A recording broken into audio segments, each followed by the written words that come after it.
You've been very candid about the succession and the estate planning, but how will the recipients of huge grants, charitable grants, get the liquidity they need to use the money without unduly driving the stock down?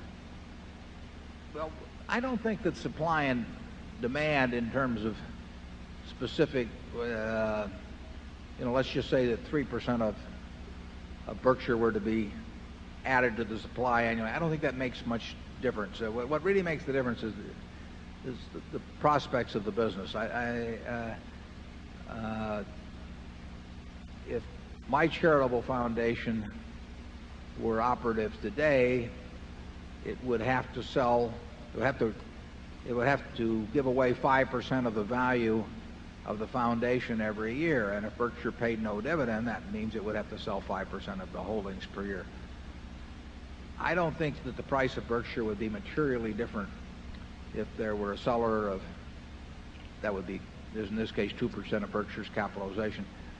I don't think it would be materially different. If it is, it probably should be different. I mean, there should be a reasonable amount of trading that can take place annually without affecting the price of the stock materially, or the price of the stock is being propped for sort of unnatural reasons. So I wouldn't really worry about that. We had one shareholder die about a year and a half ago that had 0.75% of the company, for example. It was sold in, I don't know, 6 weeks or thereabouts, and they raised at that time $250 million or thereabouts from the sale. I am not worried about that. I'm worried about, I mean, I don't worry, but the key factor is, what are the prospects of the businesses? If the businesses are worth money, there are all kinds of companies on their stock exchange who are perfectly decent businesses where 30 or 40% of the stock turns over a year, and Berkshire's price should not be way different if 10% trades a year as opposed to the present 3%. Charlie? I agree with that. I don't think there'd be any problem at all at the present time if the Buffett Foundation were selling 5% of its holdings every year. It'd be 500 shares a week or something like that. But if there isn't demand for 500 shares a week on a company with our capitalization, then the price probably is artificially wrong at that time.